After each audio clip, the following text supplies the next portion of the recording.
श्रीमद् भगवत गीता आपके हर प्रश्न का उत्तर देती है, आपकी हर समस्या का हल देती है। चाहे वो परेशानी आपके मन की हो, धन की हो, या आपके शरीर की हो, या आपके रिश्तों की हो, आपको अपनी हर समस्या का उत्तर श्रीमद् भगवत गीता में जरूर मिलेगा। श्रीमद् भगवत गीता साक्षात भगवान की दिव्य वाणी है। इसकी महिमा अपार है, अपरिमित है, उसका यथार्थ में वर्णन कोई नहीं कर सकता। गीता सर्वशास्त्रमयी है, इसे सारे शास्त्रों का खजाना कहा जाता है। आज हम श्रीमद् भगवत गीता के अनमोल उपदेश आपको बताएंगे जो आपकी पूरी जिंदगी बदल देंगे। बस आप इन बातों को वीडियो के अंत तक ध्यान से सुनिए। जो भी व्यक्ति इस वीडियो को अंत तक सुनेगा, उसे अपनी जिंदगी की हर परेशानी का हल अवश्य मिलेगा। उसे अपनी जिंदगी में जो कुछ भी चाहिए वो उसे जरूर मिलेगा। श्रीमद् भागवत गीता का पहला उपदेश यही है कि कोई अगर आपका अपना है या कोई आपसे बड़ा है तो उसका अपने प्रति गलत व्यवहार कभी भी सहन नहीं करना चाहिए।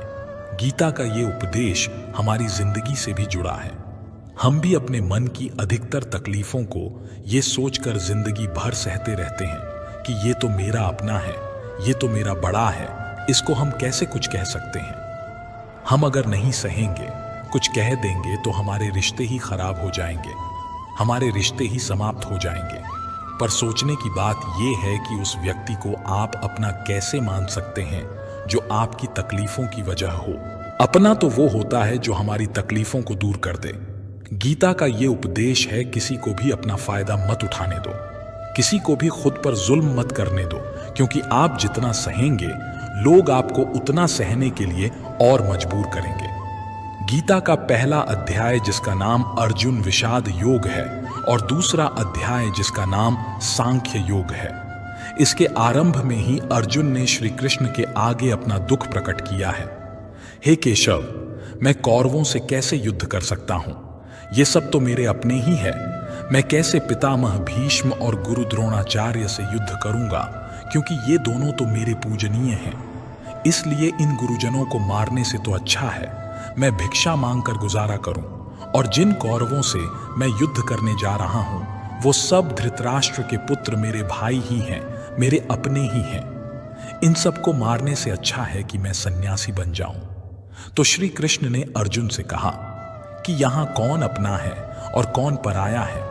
जो अधर्म करता है उसके साथ युद्ध करना तुम्हें मोक्ष और मुक्ति देगा। तुम अपने इस मन के मोह को त्याग दो, नहीं तो सारा जग तुम्हारी निंदा ही करेगा, तुम्हें डरपोक कहेगा। और बात अपने पराये की नहीं है, बात धर्म और अधर्म की है, बात सही और गलत की है। अगर तुम गलत को सहोगे, उसका अंत नहीं करोगे, तो गलत करने वाले को और बल मिलेगा, वो और भी गलत करेगा। इसलिए अपने मोह को त्याग कर तुम युद्ध करो। महाभारत की एक और कहानी भी है। जब अर्जुन के पुत्र अभिमन्यु की युद्ध में मृत्यु हो जाती है, तब अर्जुन बहुत दुखी होते हैं, रोने लगते हैं। वह श्री कृष्ण से कहने लगते हैं कि मैं यह दुख सहन नहीं कर सकता, मैं भी अपने आप को समाप्त कर लूंगा। फिर भगवान श्री कृष्ण अर्जुन को आत्माओं के लोक में लेकर गए, जहां अभिमन्यु आनंद से बैठा हुआ था, क्योंकि उसने क्षत्रियोचित व्यवहार किया, इसलिए उसे उत्तम पद की प्राप्ति हुई। जब अर्जुन अपने पुत्र अभिमन्यु के पास रोते रोते पहुंचे तो अर्जुन अपने पुत्र को देखकर बहुत प्रसन्न हुए।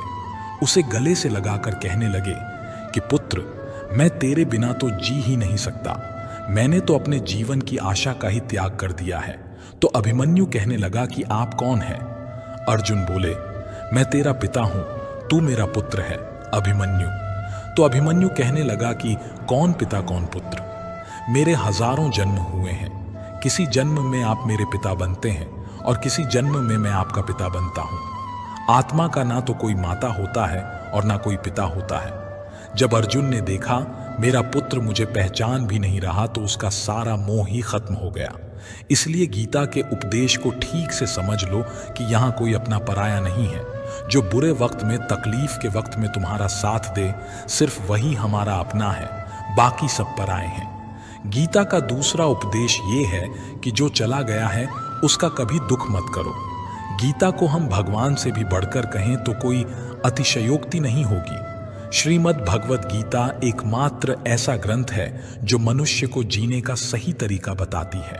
गीता जीवन में धर्म, कर्म और प्रेम का पाठ पढ़ाती है। श्रीमद् भगवत गीता का ज्ञान मानव जीवन और जीवन के बाद का जीवन दोनों उपयोगी माना गया है। इसलिए गीता के विचारों को आप हर रोज रात में सोने से पहले जरूर सुनें। दीपक का जीवन इसलिए वंदनीय नहीं है कि वह जलता है, बल्कि इसलिए वंदनीय है कि वह दूसरों के लिए जलता है, दूसरों से नहीं जलता। हमारी आस्था की परीक्षा तब होती है जब हम जो चाहे वह ना मिले और फिर भी हमारे दिल से प्रभु के लिए शुक्रिया ही निकले। अगर सही मायने में आप अपना जीवन बदलना चाहते हो तो सबसे पहले आपको अपना मन बदलने के लिए तैयार रहना पड़ता है, क्योंकि जैसा आपका मन रहेगा वैसे ही आपके विचार होंगे, और जैसे आपके विचार होंगे वैसे ही आपका जीवन होगा। नीच विचार रखोगे तो नीच बन जाओगे, अच्छे विचार रखोगे तो ऊंचाई पर जाओगे। विश्वास किसी पर इतना करो कि वह तुम्हारे साथ छल करते समय खुद को दोषी समझे, और प्रेम किसी से इतना करो कि उसके मन में सदैव तुम्हें खोने का डर बना रहे। भगवान श्री कृष्ण कहते हैं, व्यक्ति को सदैव बुराई से बचकर रहना चाहिए। अगर कोई बुरा कर्म करता है तो वह कर्म उसको अपने जीवन में भोगना ही पड़ता है।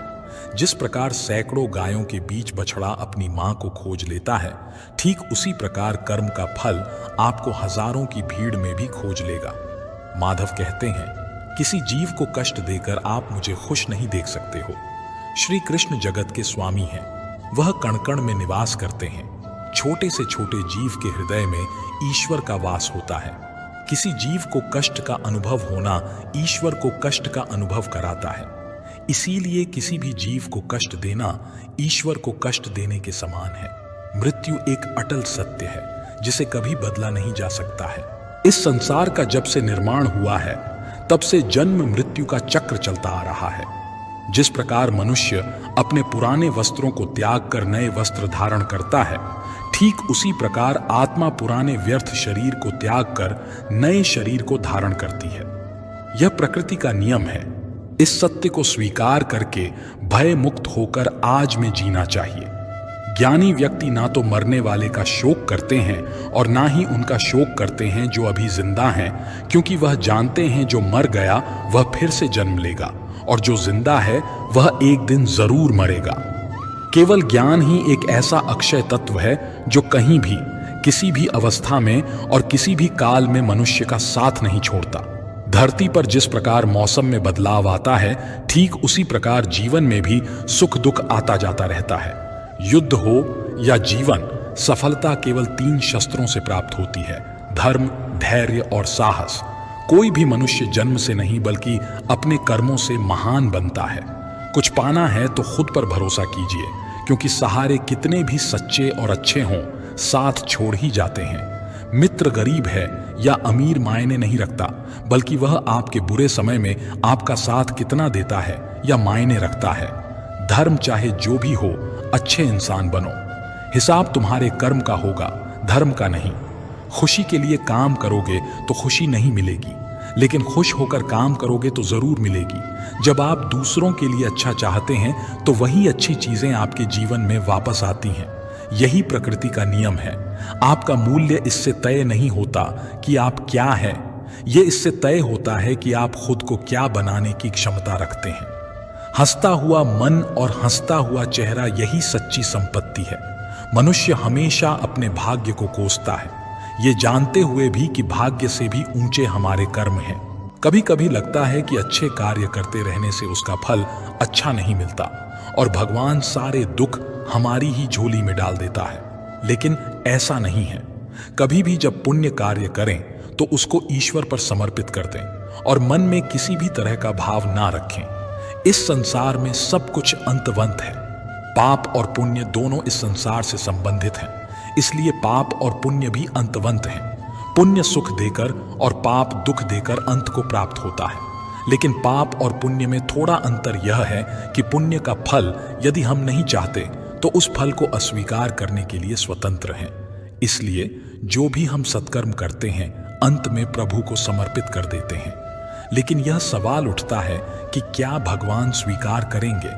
निश्चित स्वीकार करेंगे, क्योंकि भगवान ने स्वयं गीता में अर्जुन से कहा है, हे कुंती पुत्र, तुम जो भी करते हो, जो भी खाते हो, पवित्र यज्ञाग्नि में जो आहुति डालते हो, जो भी दान देते हो, जो भी तपस्या करते हो, वह सब मुझे अर्पित करते हुए करो। इसलिए जो भी कर्म करें भगवान को समर्पित करने के भाव से करें।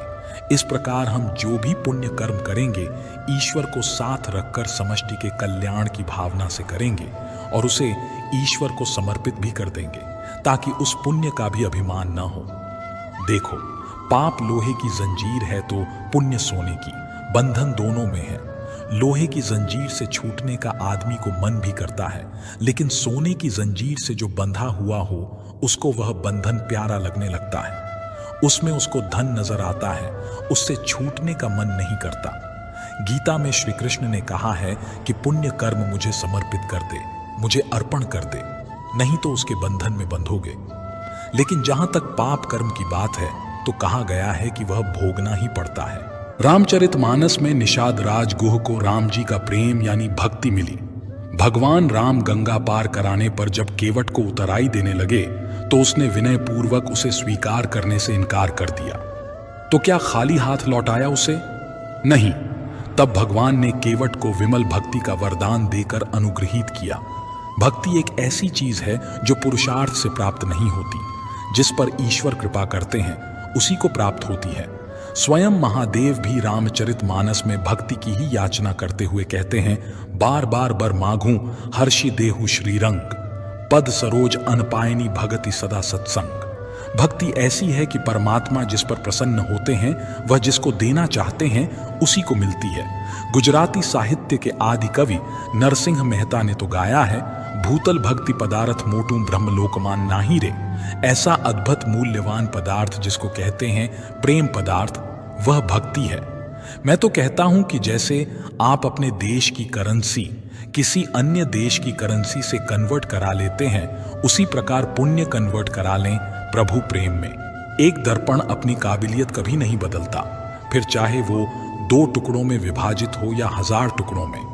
इसलिए अपने असली बर्ताव को कभी नहीं बदले, चाहे कैसी भी परिस्थिति क्यों ना हो। जब परिस्थितियां हमारे वश में न हो तब मन की स्थिति बदल के देखिए, सब कुछ तो नहीं पर बहुत कुछ आपके अनुरूप हो जाएगा। पेड़ के नीचे रखी भगवान की टूटी मूर्ति को देखकर समझ आया कि परिस्थिति चाहे कैसी भी हो पर कभी खुद को टूटने नहीं देना, वरना ये दुनिया जब टूटने पर भगवान को घर से निकाल सकती है तो फिर हमारी तो औकात ही क्या है। पानी को कसकर पकड़ोगे तो वो हाथ से छूट जाएगा, उसे बहने दो, वो अपना रास्ता खुद बना लेगा। कभी कभी जब परिस्थितियां समझ में न आए तो जो कुछ जीवन में घटित हो रहा है उसे शांत भाव व तटस्थ होकर बस देखना चाहिए। समय आने पर जीवन अपना मार्ग खुद बना लेगा। कठिन परिस्थिति में ही दिमाग को शांत करने की जरूरत पड़ती है। उस समय सारा माहौल विपरीत होता है। आपसे एक सवाल पूछता हूं, अगर अचानक कहीं आग लग जाए तो आप क्या करेंगे, कैसे बुझाएंगे? तो आप कहेंगे कि ऐसी परिस्थितियों के लिए हम पहले से ही इंतजाम करके रखेंगे। आप बिल्कुल सही कह रहे हैं। सभी जगहों पर ऐसी परिस्थितियों से निपटने के लिए कुछ ना कुछ अरेंजमेंट्स पहले से होता है। आपको शायद मेरी ये बात अजीब लग रही होगी, लेकिन इसी में आपके सवाल का जवाब है। जैसे आग लगने पर कुआं नहीं खोद सकते, वैसे ही अचानक मुश्किल हालात आने पर मन को शांत नहीं कर सकते। चाहे उस समय कितनी ही मोटिवेशनल स्पीच हमारी सुन लीजिए, वीडियो देख लीजिए, भक्ति भजन कर लीजिए, मन शांत नहीं होगा। अगर पहले से ही मन को सकारात्मक सोच, अध्यात्म और सच्ची भक्ति में लगाया होगा, या फिर मन की तीव्र गति को ध्यान द्वारा साधा होगा, अच्छे लोगों की संगत में रहते होंगे, तभी मन मुश्किल समय में शांत रह सकता है। वरना तो वही पुरानी कहावत कि आग लगने पर कुआं नहीं खोदा जाता। इसलिए जब जीवन में सब कुछ सही चल रहा हो, शारीरिक रूप से भी ठीक हो, तभी से मन को शांति के मार्ग में लगा दे, ताकि मुश्किल समय आने पर दिमागी संतुलन बना रहे और बुरे वक्त को ठीक से मैनेज कर सकें। जो लोग कठिन परिस्थिति में हाथ पर हाथ रखकर बैठ जाते हैं, उनका दिमाग शांत नहीं रहता है। वे अपने हालत को बदल नहीं पाते हैं। काम करने से बुरे विचार दिमाग में नहीं आते हैं, बल्कि आप काम करने के फलस्वरूप कुछ पाते हैं। यदि बुरा हुआ तो अनुभव मिलता है, वरना सफलता के दर्शन होते देर नहीं लगती है। जब हालत विपरीत हो तब आप लंबी गहरी सांस लेने की कोशिश करें। आपका सारा ध्यान आसपास की बुरी बातों से सिमटकर सांसों पर केंद्रित हो जाएगा। आप सिप सिप करके पानी पीने की कोशिश करें। आप खाली न रहे कोई मनपसंद काम करें। खाली दिमाग शैतान का घर होता है। समय पर भरोसा रखें। आज तक कोई ऐसी रात नहीं हुई जिसका सवेरा न हुआ हो। जंगल में लगी बड़ी से बड़ी आग भी एक दिन शांत हो ही जाती है। कुछ न कुछ नया सीखते पढ़ते रहें। ये इन परिस्थितियों के उपहार स्वरूप आपको हमेशा याद रहेगा। आत्मचिंतन मनन करने का यही समय होता है, क्योंकि जब दरवाजे खुलने लगेंगे तो फिर दौड़ शुरू हो जाती है। ये समझिए, ईश्वर ने सबसे मुश्किल रोल के लिए आप जैसे बेहतर कलाकार को चुना है। हर घटना के पीछे प्रकृति का कोई प्रयोजन होता है। इस समय को टिक टिक करती घड़ी की सुइयों की तरह लें। सभी को अपने हिस्से का सुख या दुख स्वयं ही तो भोगना होता है। सुख में तो फिर भी सभी मिलेंगे, लोग आसपास आपको, लेकिन दुख में कोई नहीं आता मदद करने, सभी दूर खड़े रहते हैं। और कई बार तो हम दुख में खुद को बिल्कुल अकेला पाते हैं। पर शायद यह सोचना भी पूरी तरह से सही नहीं है। ईश्वरीय शक्ति तो है ना हमारे आसपास, हमारे साथ। बस आवश्यकता होती है तो उन शक्तियों को पहचानने की। बस एक बार कुछ फुर्सत के पल निकालकर उन्हें दिल से याद तो कीजिए। वे अवश्य आते हैं हमारी मदद करने। जब दुखों से हार जाओ तो घबराने से कुछ नहीं होगा। तुम्हारा जीवन इतना संघर्ष भरा क्यों हुआ, जरा ये तो सोचो। लोग तो ये भी कहते हैं अगले पिछले कर्म ऐसे होंगे तभी तो इतना दुख मिला है। नहीं पगले, बिल्कुल नहीं, बल्कि तुम इस कार्य के लिए चुने गए हो उस प्रभु के द्वारा। तुम में इतनी क्षमता है कि तुम सहन कर सकते हो हर कष्ट, हर दर्द। विपरीत परिस्थितियों में भी जो न टूटे खरा सोना बनकर निकले, ऐसे हो तुम। कई बार हम सोचते हैं बस बहुत हुआ, अब नहीं होगा।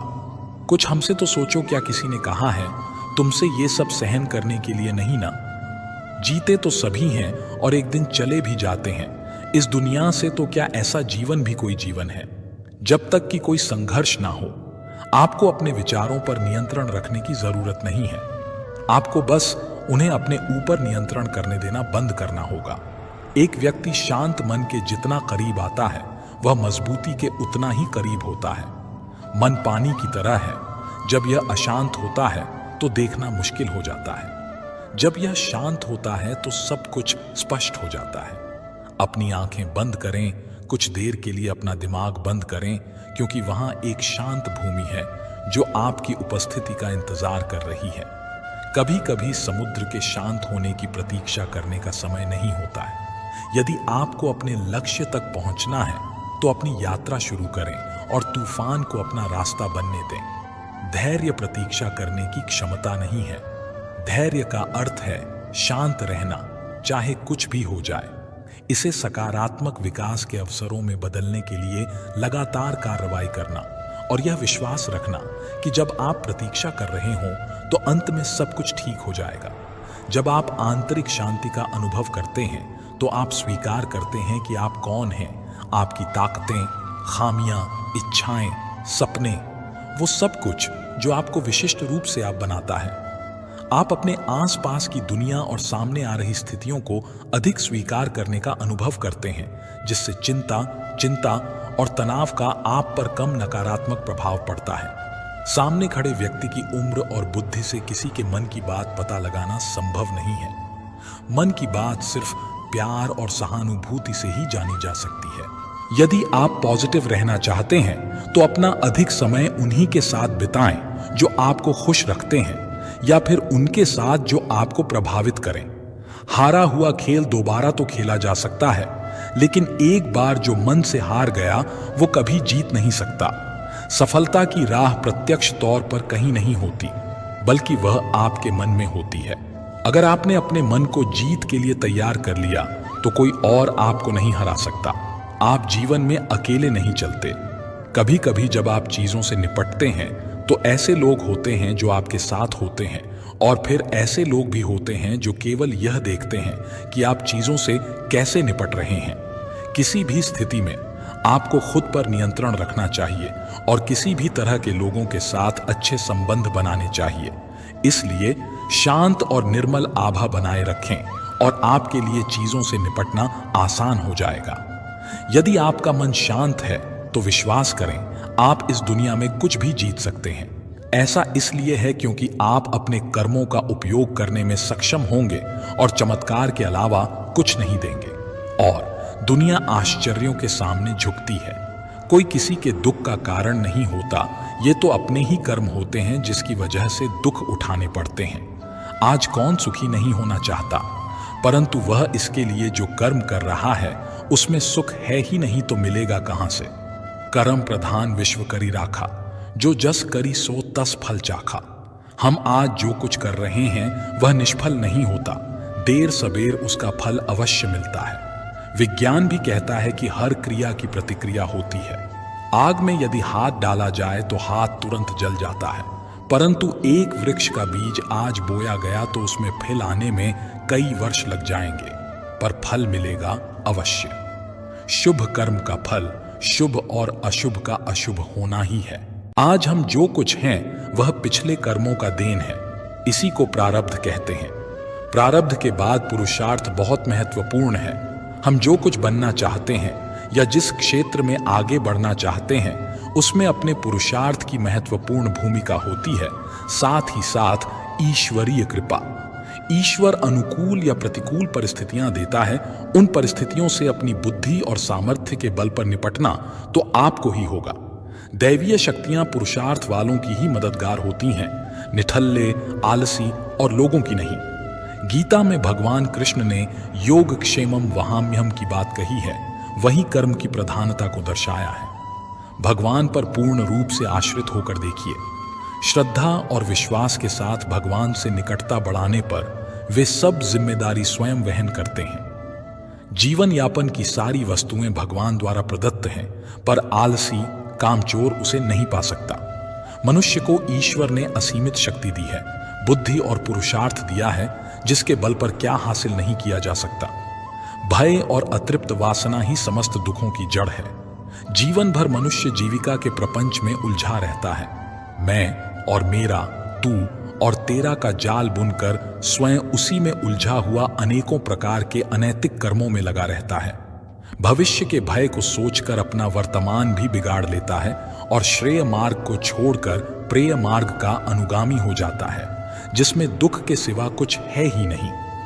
इस मार्ग पर चलने वाले लोग जीवन की सत्यता मृत्यु को भी नकारने लगते हैं और भविष्य के लिए नैतिक अनैतिक तरीका अपना कर संग्रह में लगे रहते हैं। लोभ, मोह और स्वार्थ से ऊपर उठे बिना सच्चे सुख की कल्पना नहीं की जा सकती। सच्चा सुख तो त्याग की राह पर चलकर पाया जा सकता है। हमारा सनातन धर्म भौतिक सुख के उपभोग को बुरा नहीं मानता, पर इसका आधार धर्म होना चाहिए। धर्म का आचरण करने से छल कपट ईर्ष्या जैसे अनैतिक कर्म में मनुष्य लिप्त नहीं होगा और मेहनत से जो कमाया है उसी को हरी इच्छा समझकर संतोष करेगा। संतोष से परम सुख की प्राप्ति होगी। क्रोध, लोभ, मोह सभी दुख देने वाले हैं, इनसे हमेशा बचना चाहिए, अन्यथा सुख शांति दूर भागेगी। त्याग और परहित से बढ़कर कोई सुख नहीं है, इसे यथासंभव अपने आचरण में लाना चाहिए। कभी किसी अंधे को सड़क पार कराकर, किसी प्यासे को पानी पिलाकर देखिए, लोगों से मधुर व्यवहार करके देखिए। इसमें आपका कोई पैसा खर्च नहीं होगा, पर अतुलनीय सुख की प्राप्ति होगी। विश्वास करना सीखिए। विश्वास कीजिए कि सारी सृष्टि को रचने वाला परमेश्वर है और हम सभी उसकी संतान हैं। विश्वास किसी तर्क की कसौटी पर नहीं कसा जा सकता। अतः सभी में, चाहे वह इंसान हो, पशु पक्षी हो या पेड़ पौधे हो, सब में ईश्वर का वास मानकर घृणा को त्याग कर प्रेम करना सीखिए। यही सतत सुख शांति की राह है। घर में छोटे मोटे मनमुटाव तो चलते रहते हैं, पर ये कलह के कारण बनकर दुखदायी भी हो जाते हैं। इसका मुख्य कारण है कि हम अधिकार की गांठ तो मजबूती से बांध लेते हैं, पर कर्तव्य की पूरी तरह उपेक्षा करते हैं।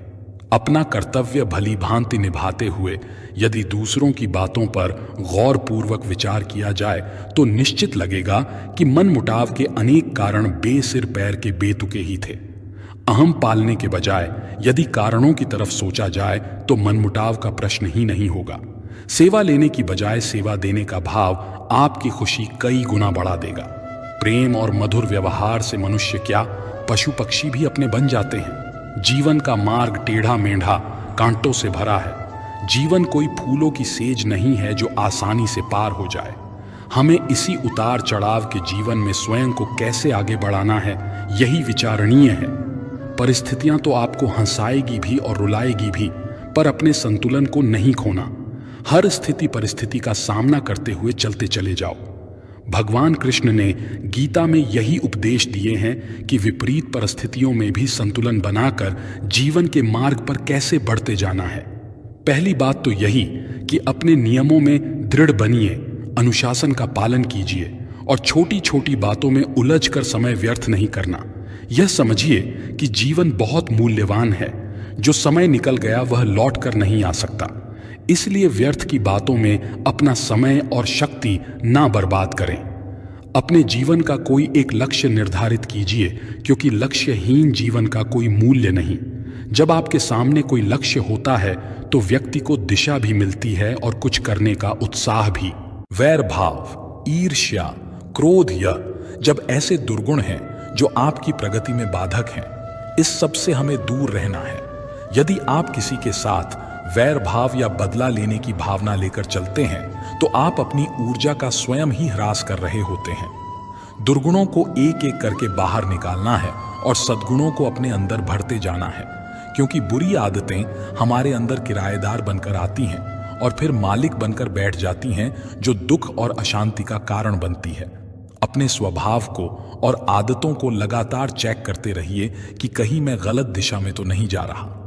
आत्मचिंतन ही एक ऐसा आईना है जो आपको आपकी बुराइयों से अवगत कराता है, क्योंकि किसी के कहने से आप नहीं मानेंगे। स्वयं का निरीक्षण करते रहिए और धीरे धीरे अपने व्यक्तित्व को निखारते रहिए। अध्यात्म से जुड़कर आप अपने को बहुत ऊंचा उठा सकते हो, क्योंकि जिस व्यक्ति के जीवन में धर्म नहीं, भक्ति नहीं, वह तो पशुवत जीवन जी रहा है।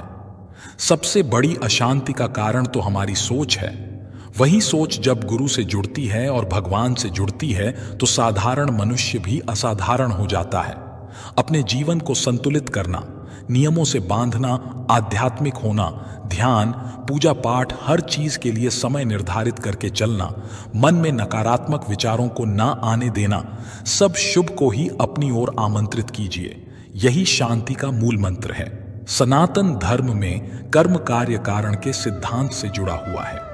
कर्म का अर्थ है कोई कार्य या क्रिया जिसके आधार पर अन्य प्रतिक्रियाएं या परिणाम निकलते हैं। मनुष्य के अच्छे कर्म का अच्छा प्रभाव और उसके बुरे कर्म का बुरा प्रभाव देते हुए पूर्व जन्मों का एक चक्र बन जाता है, क्योंकि कुछ कर्म ऐसे होते हैं जिनका भुगतान उस जन्म में नहीं होता।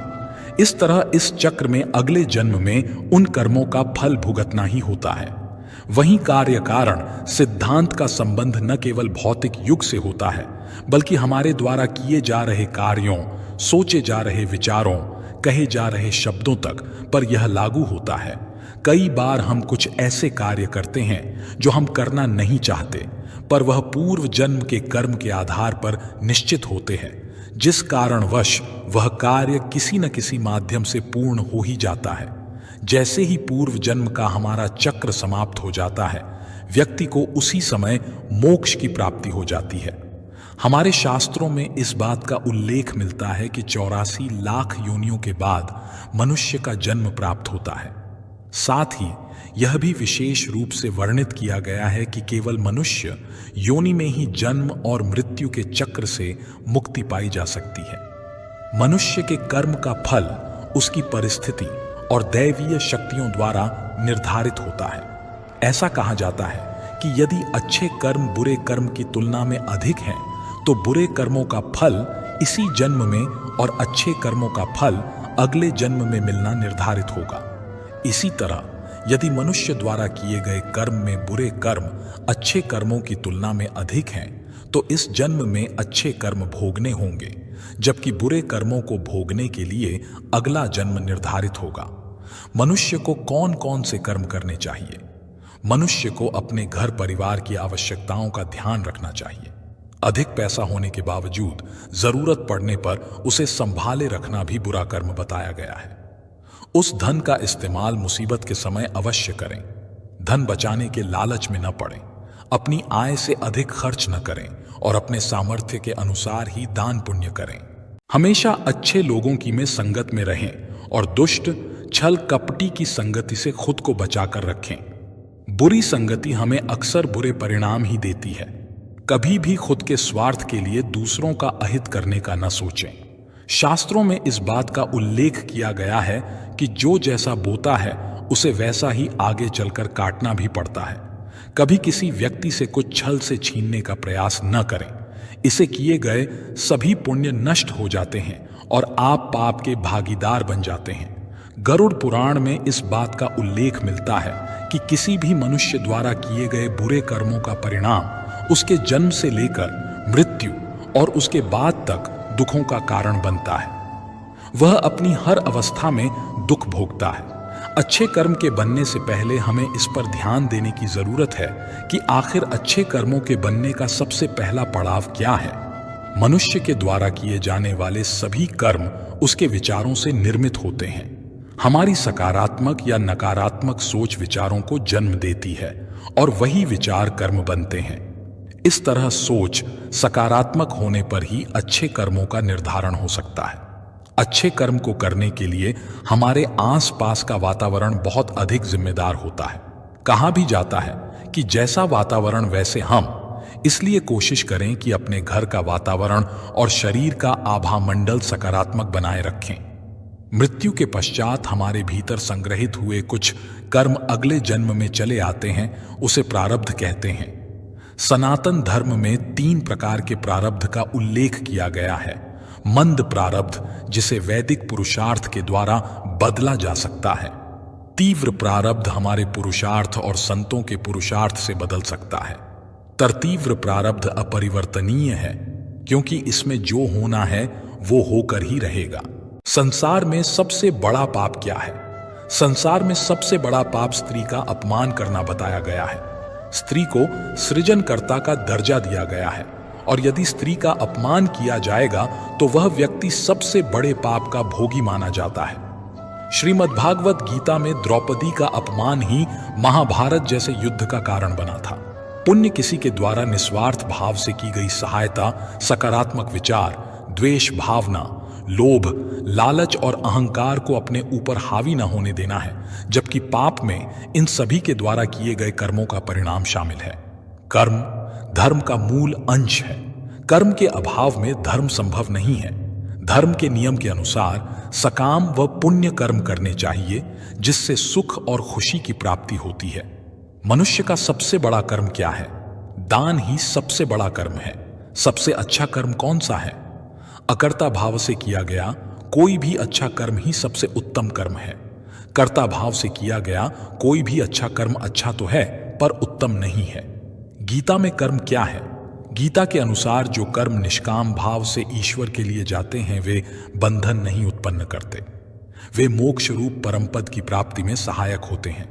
इस प्रकार कर्म फल तथा आसक्ति से रहित होकर ईश्वर के लिए कर्म करना वास्तविक रूप से कर्मयोग है और इसका अनुसरण करने से मनुष्य को अभ्युदय तथा निश्रेयस की प्राप्ति होती है। जो भी व्यक्ति अपने गुजरे हुए कल या आने वाले कल में जीता है, उसके विषय में ही सोचता रहता है, वो जिंदगी में कभी खुश नहीं रह सकता। देखा जाए तो बीते हुए कल और आने वाला कल का कोई अस्तित्व ही नहीं है। वह केवल आपकी सोच में विद्यमान है। अपने मन को सदा ऐसे शिक्षित करो कि आप अपने आज के आनंद में जी सको, अपने प्रत्येक पल की मौज ले सको। जो आपके साथ गलत करते हैं उसका विरोध जरूर करें। अगर आप सामने वाले का गलत व्यवहार सहते रहेंगे तो वो आपके साथ गलत करता ही रहेगा। जब अर्जुन ने भगवान कृष्ण से कहा कि जिनसे मैं युद्ध करने जा रहा हूं वो मेरे भाई और गुरुजन हैं और मेरे अंदर उनके साथ युद्ध करने का साहस नहीं है, तो कृष्ण भगवान ने अर्जुन को जागृत किया कि जिन्हें तू अपना मान रहा है वह सब पाप के पक्ष में खड़े हैं और अगर तू इनसे युद्ध नहीं करेगा तो समाज में पाप बढ़ जाएगा।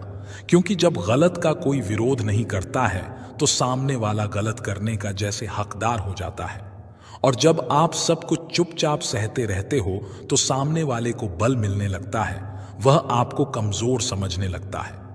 लेकिन जब आप उसके द्वारा किए गए अधर्म को रोक लेते हैं, उसका विरोध करते हैं, तब वह अपनी सीमा में रहना सीख जाता है।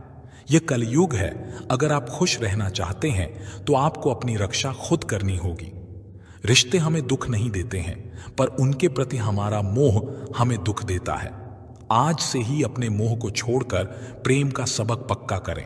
मोह अपेक्षाओं से जुड़ा है, जबकि प्रेम केवल देना जानता है।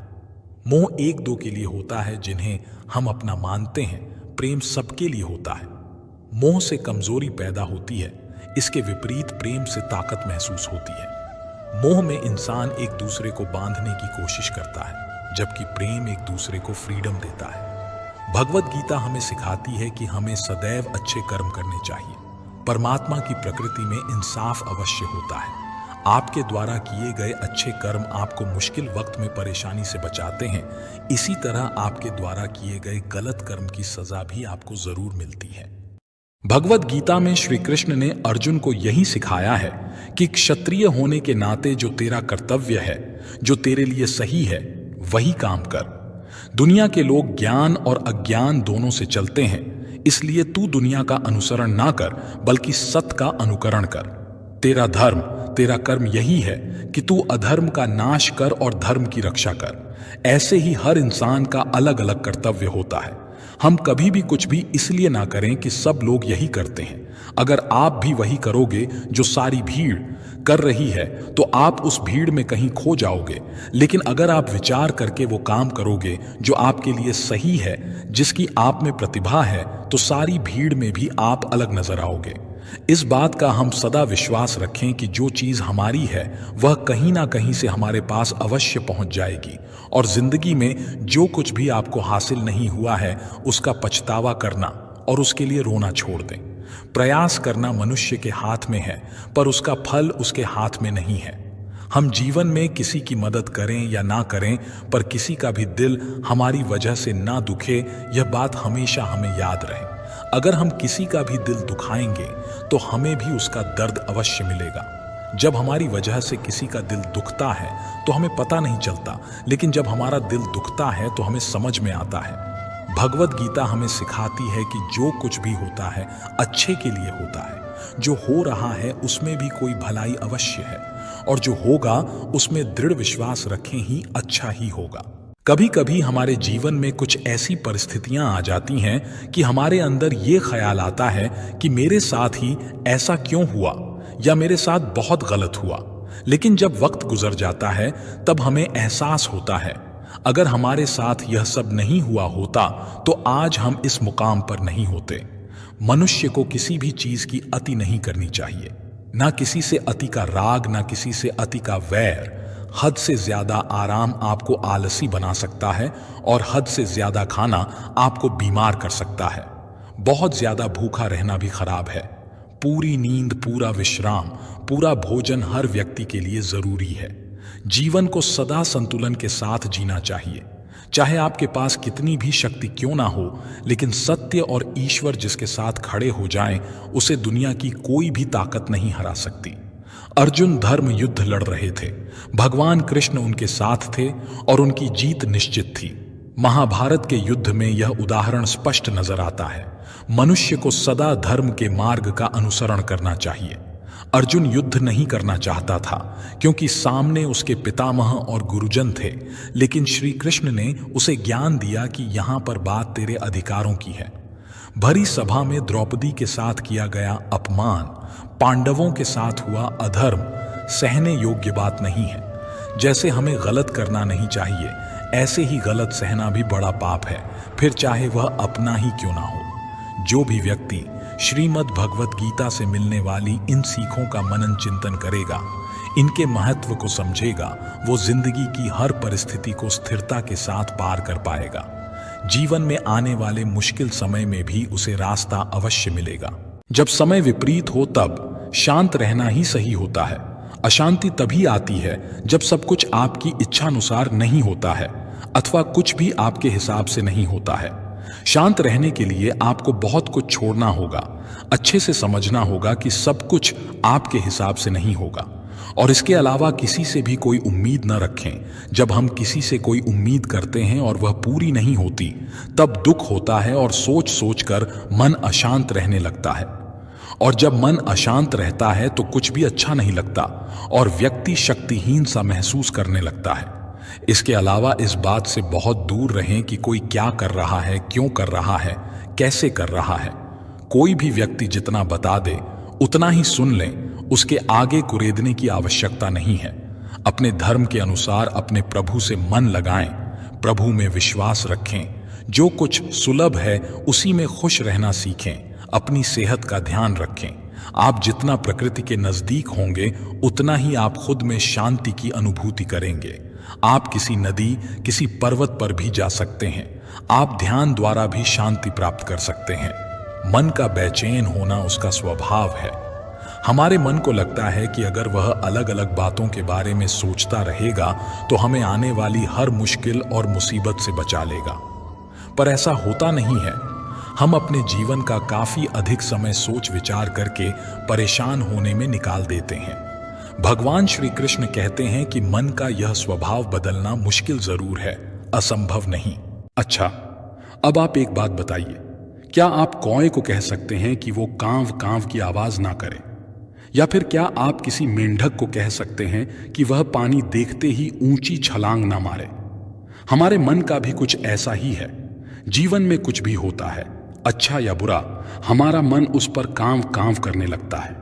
कांव कांव से मेरा मतलब है चिंता करना, व्याकुल होना। कोई बुरी बात होती भी नहीं है और मन परेशानी की ऊंची ऊंची लपटें लेने लगता है। कभी कभी तो मुझे ऐसा लगता है कि हम में से कई लोग सिर्फ परेशान होने के लिए जीते हैं। सारी परेशानी, पीड़ा, दुविधा अक्सर हमारी मन की बनाई हुई कहानियां होती हैं। हमारे मन को शांत और स्थिर करने के लिए दो उपाय देते हैं। पहला, ध्यान लगाना या मेडिटेट करना। दूसरा, वैराग्य भाव सीखना।